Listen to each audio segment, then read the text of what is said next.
Alors bonjour à tous, heureux de vous retrouver chers amis en ce 2 mars, déjà 2 mars 2021, 14h53 heure du Québec, que vous le vouliez ou non, c'est la réalité. On est passé de la science-fiction à la réalité, même si on voulait ne pas y croire, ben ça y est, imaginez-vous.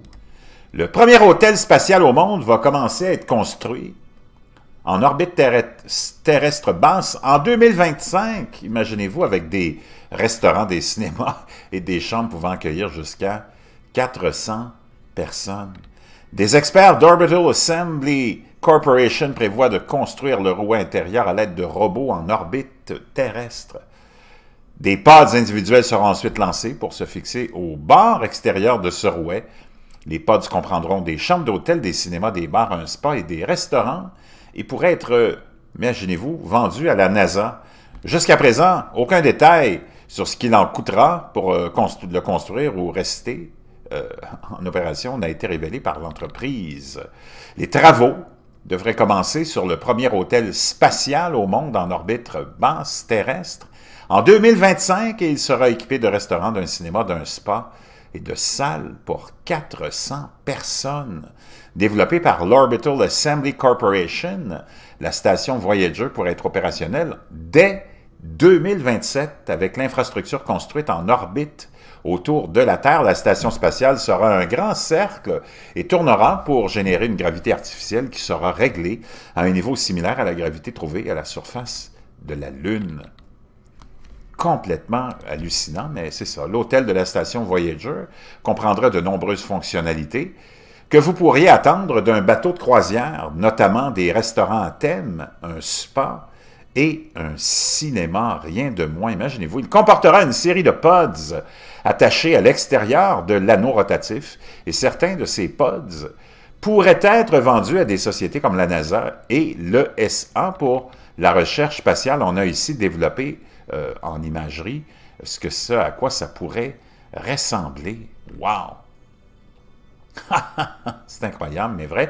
Aucun détail sur le coût de construction de la station spatiale ou le coût de la nuit à l'hôtel n'a été révélé, bien que l'OAC affirme que les coûts de construction deviennent moins chers grâce aux lanceurs réutilisables, comme ceux de la fameuse fusée de SpaceX Falcon 9 et le futur Starship.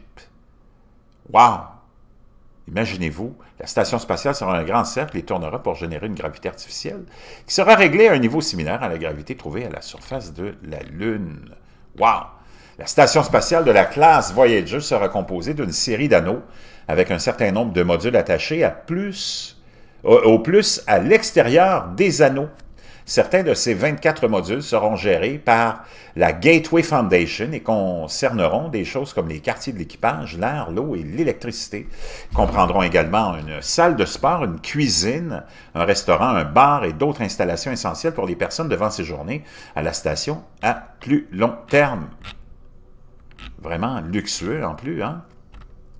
S'il est pleinement réalisé, ce sera le plus grand projet créé par l'homme jamais mis dans l'espace, bien que le coût de développement et de construction de la station n'ait pas été révélé avec le lancement de SpaceX Falcon 9 et à l'avenir du SpaceX Starship, il est devenu plus viable de mettre de gros objets en orbite. Le coût moyen de lancement de matériel dans l'espace a été d'environ 8 000 $ par kilogramme pendant longtemps, mais la nature réutilisable du Falcon 9 a réduit ce montant à 2 000 $ le kilo.